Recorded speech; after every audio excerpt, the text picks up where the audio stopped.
Hey, everybody. Welcome back to the podcast. I'm so excited to have a repeat offender, one of our most all-time downloaded episodes, Dana K. White. Dana, thank you so much for agreeing to come back on the podcast. Thank you for having me on. Can I tell my story about you now? Yeah. Yes, absolutely. Does it make you nervous? Only a little.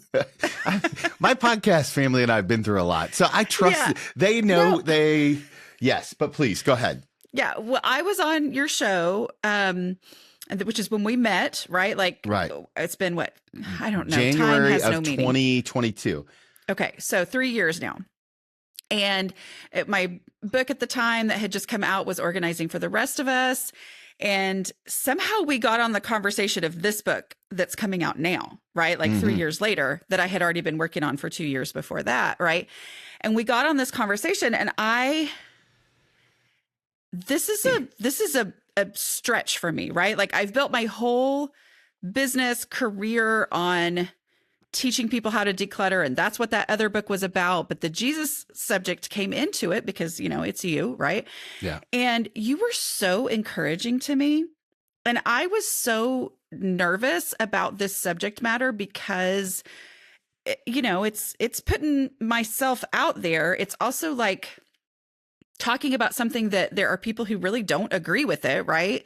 And you were so encouraging, and I have thought about you multiple times as I was finishing this book. I just thought how kind you were about it, and how you were like, yes, I'm going to have you on when you write that book. And it just meant a lot to me. So I just wanted to thank you and realize now that I probably should have put you in the acknowledgments, and I didn't. So, don't go looking there. But I'm telling you now, I am acknowledging you, that you were very encouraging to me, and that clearly that is a gift that you have. And so I just want to say thank you for that. Oh, that's so kind. Thank you. So you're going to make me get all teary eyed. I love it. It's one of the things I love about podcasting is that you get the opportunity to talk to people that you never would otherwise get a chance to connect with. Right.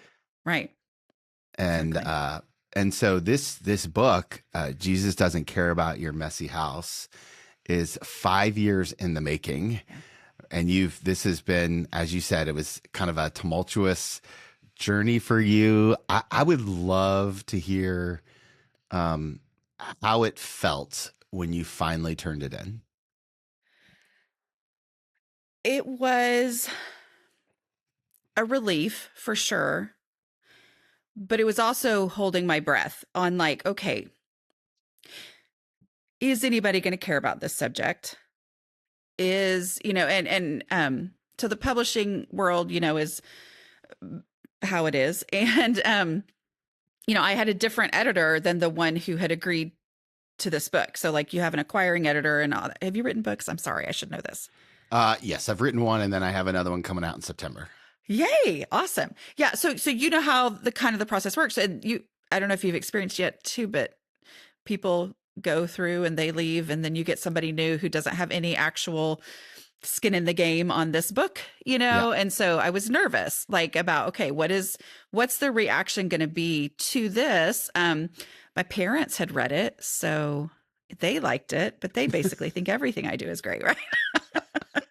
So, I was putting it out there, and I was nervous. Basically, I was just nervous, but I was also relieved because it was an act of obedience for me to God, right? Like, that is really ultimately what this was. Like, this was the book that I had to write, and I'm excited to share it. It's been kind of a growing thing. It's putting my heart in a book, where I've always been very open and honest. That's kind of my brand, right? Is like that I just kind of lay it all out there in the book. But this is when it's your heart, and how it is with the book, like, people, they get to take it and it's theirs now. Like, it's not mine anymore. And so to put your heart into that is kind of painful, but exciting too. So. One of the things I appreciate about this book is that it was such a long journey of maturation of getting it out to print. And I think that there are a lot of leaders who are working on long-term projects, and they just, it's one of those things that kind of sits in the corner of the room, and we all have projects like that. Yeah. What did you learn about yourself in writing a book over a 5-year period? Don't write a book over a 5-year period is what I learned. Like, it is not fun. It's actually like not a good way to write a book because you end up going, oh, I've got this great idea and I'm going to go write this chapter. And then you're like, well, I wrote that chapter 3 years ago already. So now I have to figure out which one I like better. And am I going to take it, and then it just becomes this big, difficult mess. So don't do the 5-year thing. But what did I learn? I mean, as far as, it was really important to me to make this the book that I felt like God was calling me to write, right? Like Yeah. I didn't want this to be, so my story, for those who don't know, is that I write about decluttering. I am a Christian. I assumed that God was going to reveal to me this like thing that was going to make decluttering and cleaning and all that easy, because my background is that it's not easy for me, right? And so instead, what God showed me was, I don't care about your messy house. I care about your heart, right? And so therefore, the content and the career that I had built was very much like, I'm not going to turn this into a spiritual issue, right? And so coming to this point where I'm willing to put that out there. And then I really wanted to write the book that I wanted to write. So I thought, I'm not going to be under contract. I want to get it all written before I go under contract. Well, then the reality is I was never going to finish it until I went under contract. I mean, that just was, I mean, it's like, it was written. Sure. I mean, I actually finished the very first draft in March of 2020. It feels like something happened that kind of derailed me. I finished it right before spring break. And then I thought, once the kids go back to school after spring break, then I will finish, And they never went back to school. They never went back. Yeah. So that, that reality of like, I needed the deadline eventually, even though I had worked on it here and there and worked on it in big, huge chunks and tried, but I was like, I finally just came to the point where I said, I have to do this or it will never happen. One of the things that's interesting to me is that, and you and I were talking about this before we hit record, is that your brand has really grown. The YouTube award behind you, and like you're like killing it out there. And so here's the thing, that the thought that I had as I was doing my research for today's conversation is that it's really easy to be risky when you don't have anything to lose.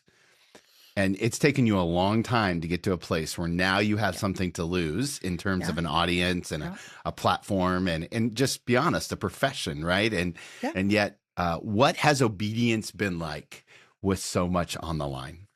Yeah. It's not a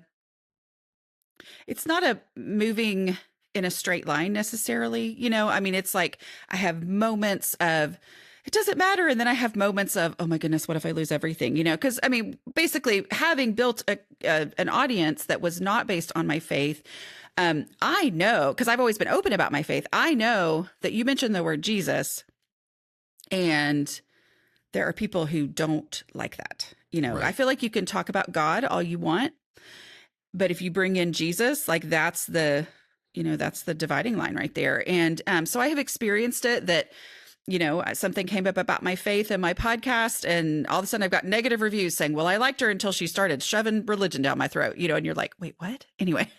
But so I know, and I have this experience, and I had to, one of the things that God had been showing me over the course of these 5 years, as I was working on this book, and as I knew it was obedience, was, just multiple times, again and again and again, in looking at the religious leaders, in the New Testament, I used to look at them and be like, oh, how sad for them that they missed it. How sad that they didn't see who Jesus was and the power of following him and the need to follow him. And then over these last 5 years, God just kept showing me they didn't want to lose what they had. Wow. And it gave me compassion for that. And it also put in me this, okay, like, would I be willing to take life as I know it, my position, my, power, not like I'm a powerful person, but you know what I mean, right? Like that position and power and livelihood and everything that I know, because if those religious leaders had followed Jesus, everything would change, right? Yeah. Like literally everything would change. And And so it was a coming to that point. And, I've talked to all my kids. I mean, so I have this weird thing with finances, right? And I'm like, books pay for college. That is my thing, right? Like, so like all book sales stuff goes toward college. And so I've told my kids, I'm like, it's possible this could go away. I don't think that's going to happen, Sure. but I have to be ready for that to happen. And I have to be willing for that to happen. And so, my husband and I talked about it, and thankfully my family is great, right? Like, and they're all just like, okay, even though they like the fact that we moved to the country and we have, we enjoy living out here. And that is directly related to the career that I've built. And I'm like, it's possible things could go away. It's possible that what we assume the next, however many years, I've got one who just started. So the next 4 years are going to be like, it's possible that it doesn't go that way because of this. And are we willing to do that as a family? And, and we just kind of go into it with that. Again, I don't think that's going to happen, but I think that's one of the things that God wants for you, right? Is to be willing to say, even if this all goes away, I'm still going to do the thing that he's asked me to do. Yeah, walk by faith in spite of worldly consequences. Right. Yeah. So I think a lot about, I'm studying Revelation right now, which I did not want to do. God bless it scares you. me, right? And I was scared to study it, but it's part of a Bible study that I'm in. And this was the year they're going to study Revelation. I was like, okay, here we go. Is this BSF? Is that what this is? Yeah.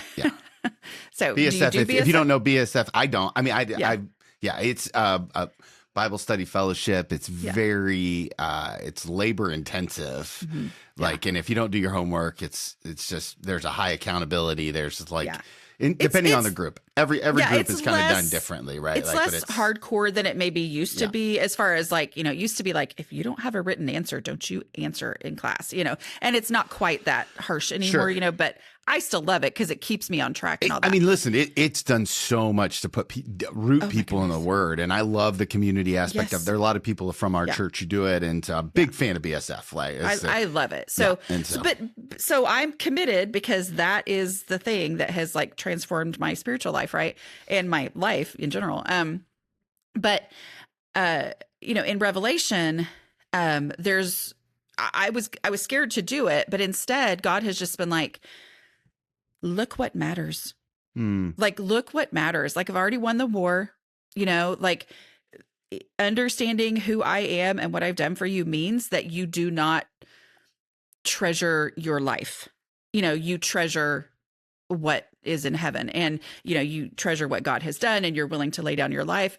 But the thing that keeps coming to me is I'm like, okay, this is not, probably could be, a physical life and death thing, but what about lay down your livelihood? Lay down your life as you know it. Lay down your life the way you think it's going to go. Like all that is very much part of this. And again, I feel like there are some people who are like, oh, you're being over dramatic. And I'm like, well, but I have to be willing. You have to be willing, because otherwise I'm going to stay safe and not do the thing that God has asked me to do, because I'm like, oh, that could disrupt the thing that I have going, One of the things about me is that I have a tendency to talk myself out of things that I feel like God is calling me to be obedient to. Yeah. Right. And so I love when I talk to leaders like yourself who are leaning into that obedience, even if it comes at a great cost. But, it would be naive to think that you're not scared in that process too. And you're pretty open about that in the book, about how like, hey, you're finally willing to call yourself an expert on the de-Slavification process. Yeah. But this other stuff, question it, research it, all that stuff. So what do you do?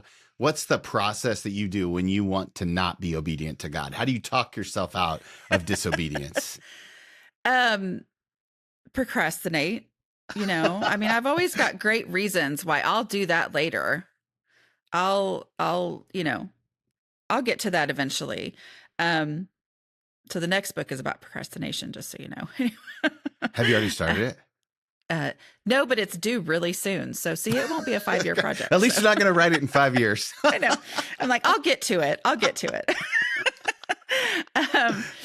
Yeah, I mean, I think it's procrastinate. I think it's that, or think of it as too dramatic. Yeah. That's like one of the main things for my own fight against procrastination. The reason I'm writing about procrastination is because I've realized basically what I'm teaching through my decluttering stuff is anti-procrastination techniques, right? So that that desire to be like, okay, well, I'm going to do the big thing, I'm going to do the dramatic thing, and yet in reality, God has a very non-dramatic thing for me to do right now. Like this whole what I do for a living is an act of obedience. Yeah. Like because it was started by I wanted to write and I had this big vision of what that was going to look like and what I was going to write about and how it was going to glorify God and all this.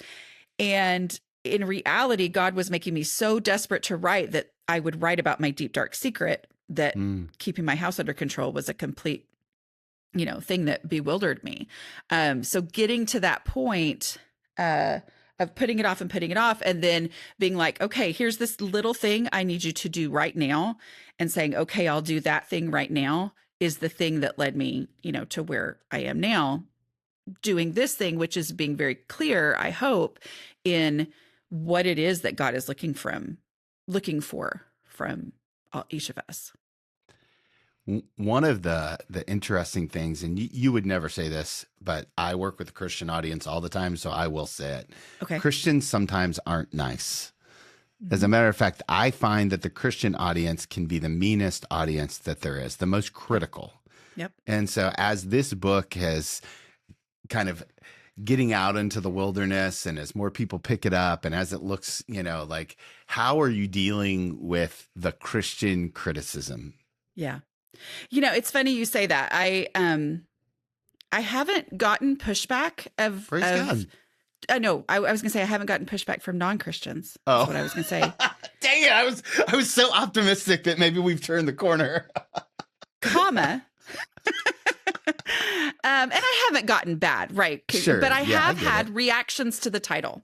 Yeah. Right. So there was a post that somebody had shared, and with just the title of the book and the cover, and most of the stuff is great. Of course, I think I'm at a bit of an advantage because I've worked online, which means I have gotten criticism. And so I am experienced with that in a way where if I hadn't ever written anything and this was the first thing, it might be even more difficult.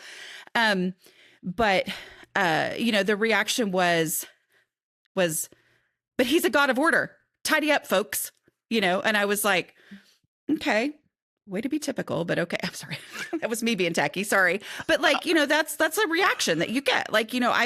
It's funny. I was in Panera writing this book before COVID, so back in 2020 or 2019, and, met this, Nigerian pastor who we were like having a conversation, and he was asking what I was doing. He's like, but God is a God of order. And I'm like, okay, and I do address that in the book. It's not one of the ones I go deep into, but I'm like, sure.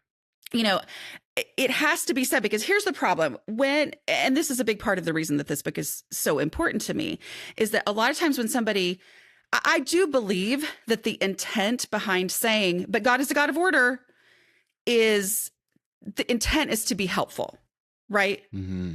It's not helpful. And I'm here to explain why that's not helpful to the person who's struggling in their home and feels a lot of shame over this issue. But the intent is to be helpful. I feel like it's oh my goodness, I'm saying all this, but anyway, I don't know why you bring this out in me, but you just do. You're really good at this. I think it's a lazy helpfulness. Yes. Because it is very easy for me to make a statement and feel like, whew, good, I helped, and walk away. Like there's zero effort in saying, but God is a God of order. But if that's all we're going to say and we're not going to have the conversation around it, now I'm going to have the conversation that God is a God of order is actually talking about, leading a church service, right? Like it's talking about that quote is talking about God is a God of order, and like these things need to be done decently and in order. Like this is a meeting. How do you run a meeting? Yeah. Well, you know what my actual wheelhouse would be? leading meetings. Like Hmm. I'm extremely confident in that area. I Like bet you you are. could put me in a situation where somebody said, I need you to come in here with world leaders and you run this meeting. Of course, I would be intimidated by the people, right? But I would be like, I can do that. I can do that better than most people can do that, right? Like it's an area where I'm very, very confident. And yet, if I go, wow, good, I am so good at this, and God is a God of order, God must be so pleased with me, Hmm. right? Because I'm doing the thing. I'm doing the thing that, you know, but if I think that that is what's pleasing God, then I have missed it completely, right? Because if I think that what I'm doing is pleasing God, then I don't understand what he's looking for. He's pleased by me knowing him and understanding what it is he's looking for in me. And the only way for me to please God is through Jesus' righteousness, right? That he has placed on me. Yeah. And anything I do, good things, bad things, whatever, it's like filthy rags, right? Like if I'm thinking that that is the thing getting me closer to God, I don't get it. And not getting it is actually the very worst thing, right? Like, so that, yes, I do feel like there's a lot of little quick sayings, especially on this subject, but that is what I'm trying. Sorry. That's what I want to come in here is say, let's have this conversation. Let's talk about it. Let's talk about what is God looking for you from you. He's looking for you to give him everything. Like the title of the book is not, don't worry about your messy house because Jesus doesn't care, right? Like that's not what we're doing. I feel like Sure. I have a unique position in the internet, you know, that you can't accuse me of saying that it doesn't matter that your house is under control, right? Mm-hmm. Because I've written 3 other books about how to get your house under control. What I'm here to say is I'm going to stand up for the people who are only discouraged and shamed by someone thinking that me saying to you, God is a God of order, is going to solve all your problems.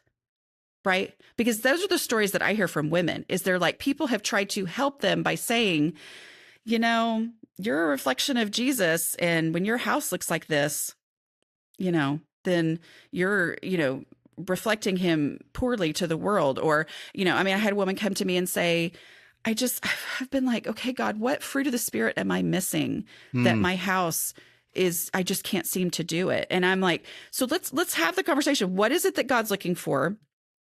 He is not horrified by you. He is not ashamed of you for your messy house. He wants you to give him your heart. And when we remove the shame from that, that's actually the thing that lets us move forward, right? Yeah. Like, because shame is not motivating, right? It's And also, suffocating.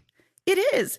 And also, motivation is not what the struggling person in their home who just does not understand why this is so easy for the rest of the world and it's so hard for me. Like, motivation is not what I need. And that's a big misunderstanding, right? Is that, oh, she must just not care. She must like living that way. Oh, we care and we don't like living this way, but we've tried all the different ways what we thought people were saying that we should do, and it didn't work, right? And so we can't prove that we care because you're thinking that the house being a mess is a result of not caring, but we can't argue that because we have nothing to show for it. Like I can't argue that I care because, you know, what you're seeing makes it look like I don't care. And so then that shame just snowballs. And so let's have the conversation about what does God care about? And also there's hope. You know what? There's hope. And a big part of that hope comes from accepting that God did not make a mistake when he created my brain, right? And that the way my brain is the reason why traditional organizing advice doesn't work for me, because it's generally written by organized people and their brains were created to work very differently from the way my brain was created to work. It's not for me to go, oh, well, this is just the way I am. My house is going to always be a mess. It's for me to go, oh, this is the way I am. So I don't need to feel like a failure because that advice doesn't work for me. Instead, I have to embrace this is how God made me. So I have to figure out what does work for me with the way that God made me. Right. And so all of that goes together. And that's a lot longer conversation than just telling somebody God is a God of order, you know? Anyway, sorry. You don't ever have to apologize for that. I'm here for all of this. This You can is tell me when I'm exactly- wrong. No, I think you're spot on. And here's the thing. I think most of us get suffocated by an expectation that's not real. Yeah. Like an expectation that we put on ourselves that feels real, that God has a certain kind of feeling away. And yet God made us, like, I love what you said there. God made our brain a certain way. Yeah. And so I know that I have addictive tendencies, right? And so when I think about how in my particular case, like food is an issue sometimes for me. And so like how I deal with food, it can't be the way that everyone else deals with food because my brain just doesn't work like that. But then you said a word in there that I think is so important, and that word is shame. Yeah. And so many Christians I know struggle with the shame train. And how do we get out from underneath it? Like, what's the first? And I realize it's not a quippy, like wrestling with shame is a lifelong wrestling kind of sanctification process. But what's the first step? If there was somebody sitting in front of you who was like, Dana, I'm so ashamed of the choices that I've made, whether that be in keeping my home or how I'm living or how I'm raising or how I'm following Jesus or any of that. What's the first step from getting underneath the shame train? It's to study who God is. It's instead of focusing on the what I'm doing, what I need to fix, but focus on who God is. And who God is holy, and he has made a way for us to be in relationship with him. So I used to think of holiness and perfection as being the same thing, right? Like, and so my whole shtick and how I do things is I basically am like, let's look at these words and that we assume are the same thing and let's dissect them, right? So I thought of holiness and perfection as the same thing. And this is not like what the theologians are going to say. I'm just saying like, this is how I think of it, right? And as I studied the Bible for myself, okay, as opposed to just hearing things, and I do think that the things I had heard were not incorrect, right? But when you're hearing things through a filter of shame, you hear it differently, right? But when I was actually in scripture and actually learning who God is and seeing what that holiness is who he is, where perfection in my mind is something that is you strive towards, right? God didn't have to strive to be holy. He is holy, right? Like, so it's who he is, and he defines it and it defines him and all of that, right? Like, it's just this complete absence, and he's like sin repellent. It's just cannot be in his presence, right? And so the more I understand about who God is and that, what holiness is, and the fact that he can't have sin in his presence because of his holiness, like it's not just a rejection of sin. It's like, it's not possible, right? Because he is God.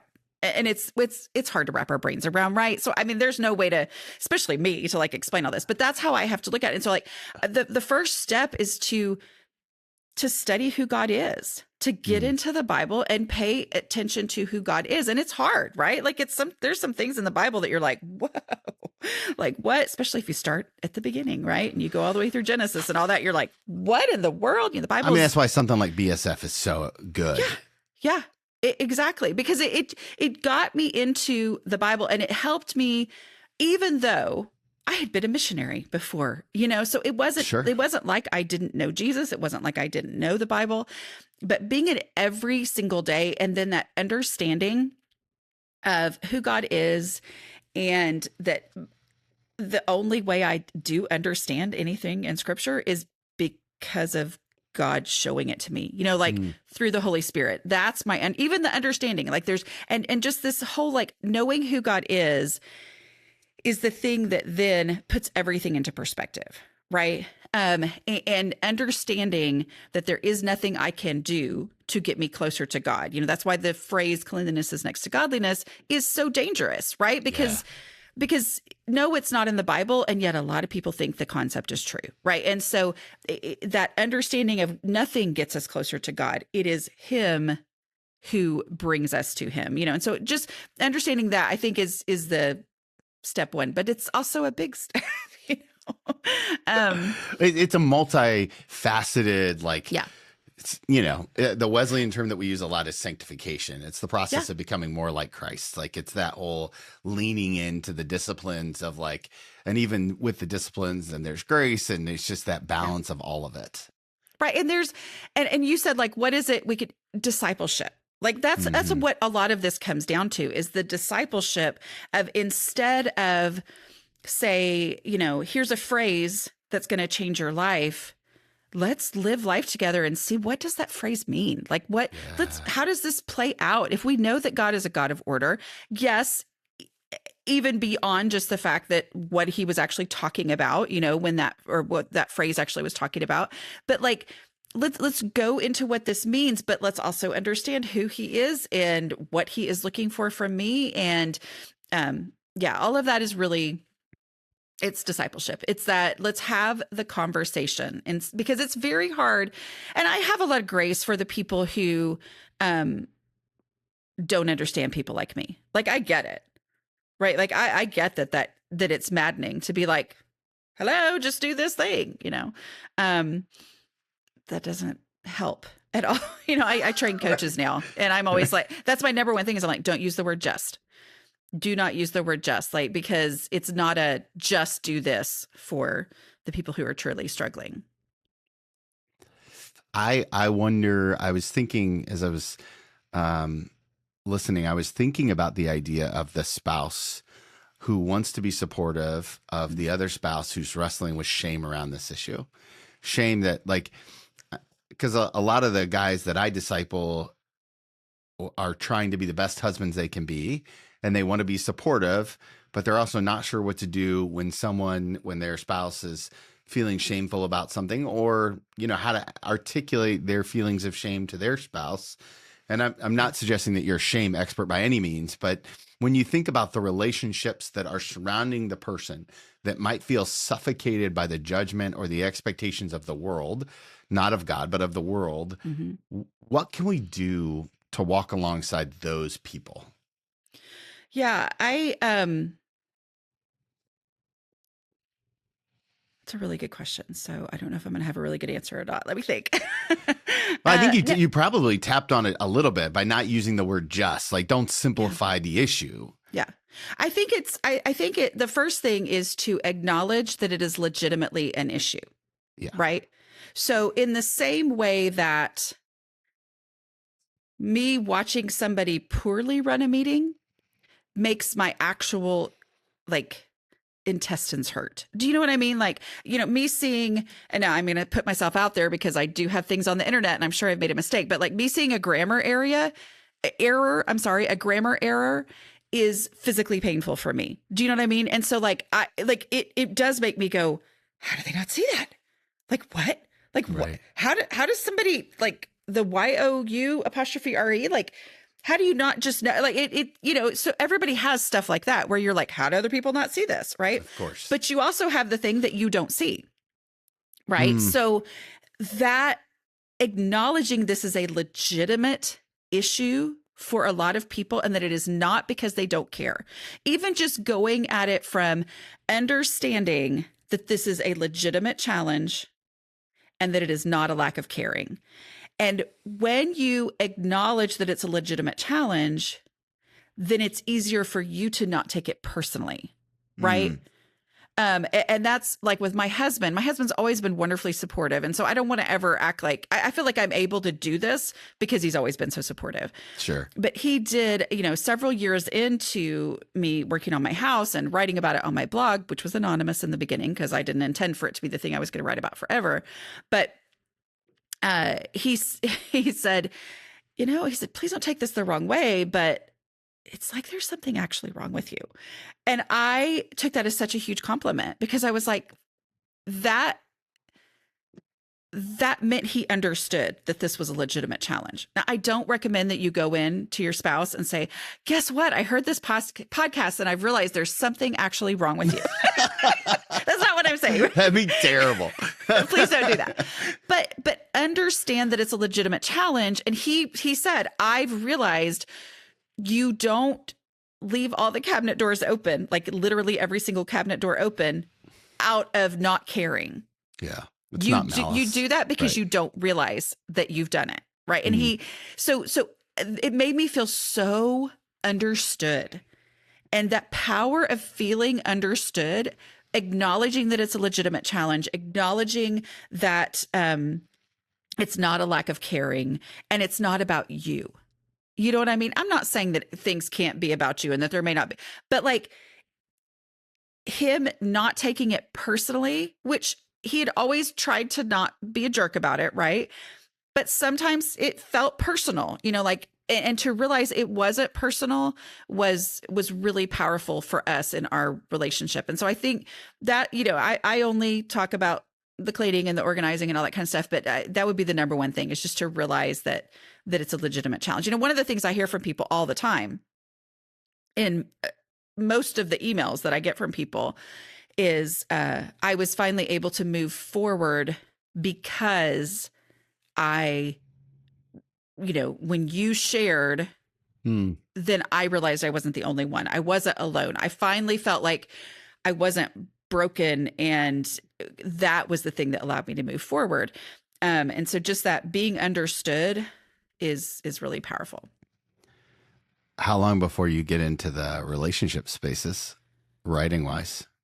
You're going to do you should do it. This is a great idea. Look, listen, between the deslabification process and the shame and now the procrastination, you've got a really good little marriage retreat going on right there. Pray about it. Just pray about it. Yeah, I mean, I'll just be honest. It's one of the things that would scare me more than anything else. Right. You should do this. This is such a good idea. And my husband's a great speaker. Like, he is a hoot. I've always wanted us to speak together. But anyway, listen, this is a great idea. This is like a weekend retreat. You and your husband, like, it's a vibe. I'm telling you, this is so good. Here's what it is. You start a marriage retreat and have me and my husband come and do a session. I do marriage retreats all the time. Okay. Well, just ask us to be there. All right. Great. All right. I'll work on it. I'll work on it. I'm putting it on. I'm writing it down. No, it's so good. It's one of those things I just don't want to, I mean, I'm very protective of my family. Right. And so, and I'm always very much like, I don't know. I'm just very protective of my family. That's all. So here's the next question. This is just kind of a random question. Are you now a Christian writer? Are you going to stay in the Christian area? Is this procrastination book going to be from a biblical worldview? Well, everything I write is from a biblical worldview, because of course, I'm a Christian, right? I'm not planning on the procrastination book being a spiritually focused book. I don't know, though, because, I haven't started it yet. I have all my notes. It's just a matter of writing it. But I have had a couple of moments where I'm like, oh, that would take it in a really Christian direction there. I better, anyway, I have to think about that. I don't know. I don't know if I'm a Christian writer. I mean, I've always been a Christian writer, right? And so everything I do to glorify God.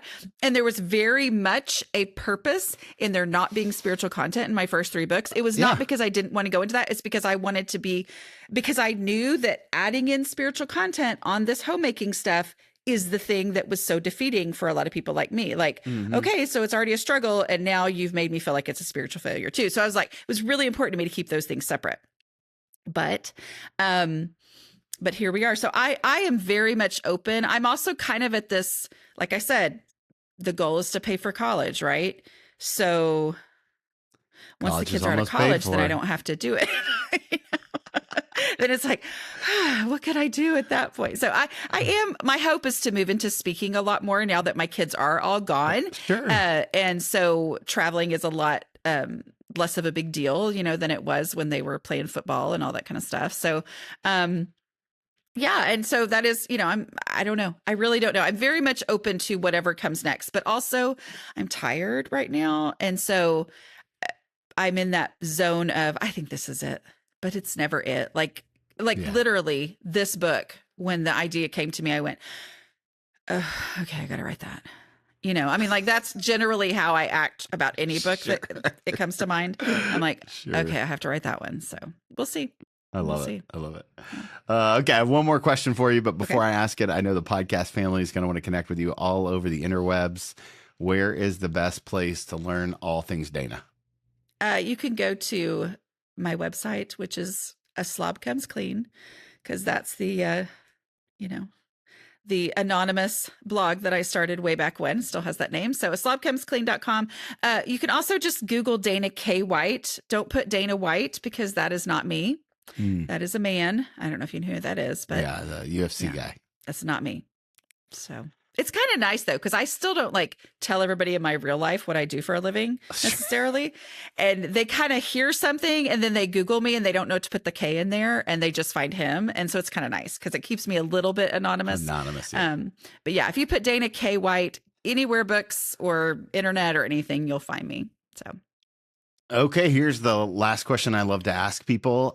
It's an advice question normally, right? And where I invite you to go back in time and give yourself one piece of advice. Except I'm fairly confident we did that last time. So I'm going to go in a different direction this time, which is a dream question. So 5 years from now, you come back on the podcast. What are we celebrating about what God has done in your life?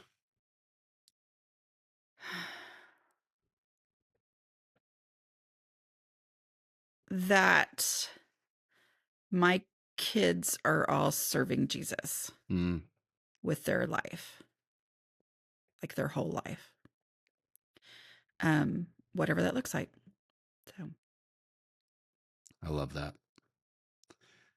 but I don't know that I want to talk about that on the podcast, but that's what we'll be celebrating, right? Yeah. That's what we'll be exactly. celebrating. Good, exactly. Good. Dana, as always, it's such a joy to talk to you. I'm so thankful to have you back on, and just know that you've got an open invitation here anytime you want it. Thank you. I really do appreciate you very much. You're a very encouraging and practical voice on the internet. Thank you.